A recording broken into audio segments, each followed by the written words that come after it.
And U.S. President Donald Trump's administration has ordered U.S. missions abroad to stop scheduling new student and exchange visitor visa appointments as the State Department plans to expand social media vetting for foreign students. Well, Secretary of State Marco Rubio said updated guidance on vetting would be issued after a review is completed. However, already scheduled appointments can proceed.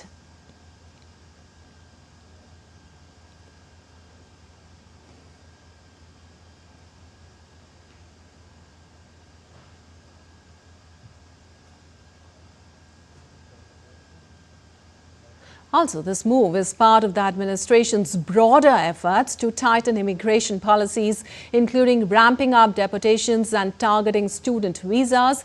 The expanded social media vetting will change how consular sections operate, with a focus on the resources needed for each case. The administration also links student visa holder support for Palestinians or criticism of Israel to potential deportation, accusing them of threatening U.S. foreign policy.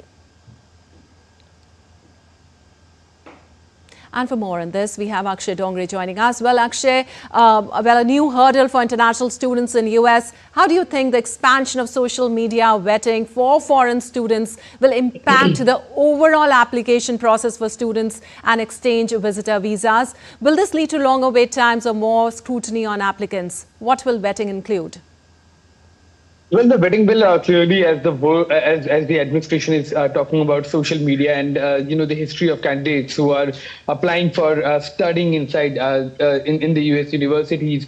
If we look at the entire matter, the administration is not wrong in a way to vet the students who are coming in, the students especially who are coming in from different parts of the country for studying in the U.S. universities. Because if you are willing to study in a country, if you're willing to go to a nation and study and, utilize their infrastructure and the opportunities that the country is offering, then you must also respect the laws of the country too.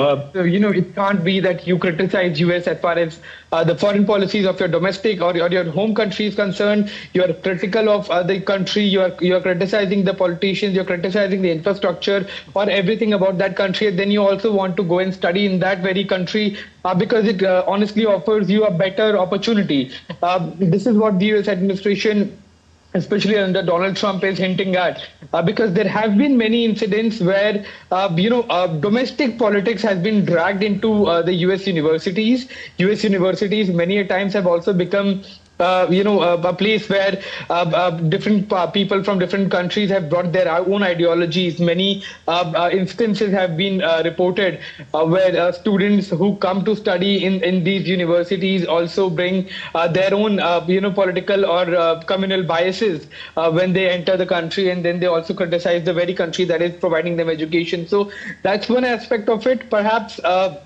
Because, when it comes to a lot of students who are studying in the U.S. universities, you also will have to respect the country that you are visiting, which has not been the case in many of the instances. And that perhaps is the reason why the social media vetting will be included as one of the mainstay of providing visas to the students. All right. Akshay, also given that already scheduled visa appointments can still proceed, how will the new directive affect those who have been waiting for months or even years for their visa interviews? Will they face additional hurdles or delays now?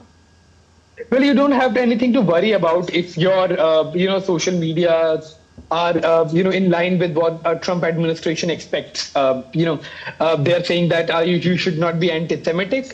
That's their opinion. Honestly, they have all the rights to form their opinion. For example, if people want to travel to India and they criticize, they're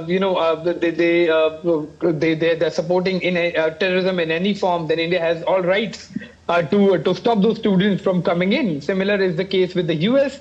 If you don't have anything to worry about as far as social media is concerned, it's not that bad of a news for you. You just have to ensure that the social medias that students have are not used for radical politics or for any kind of anti-US agendas. If you want to study, if you want to go and study in the US. All right, Akshay, thank you so much for all those insights.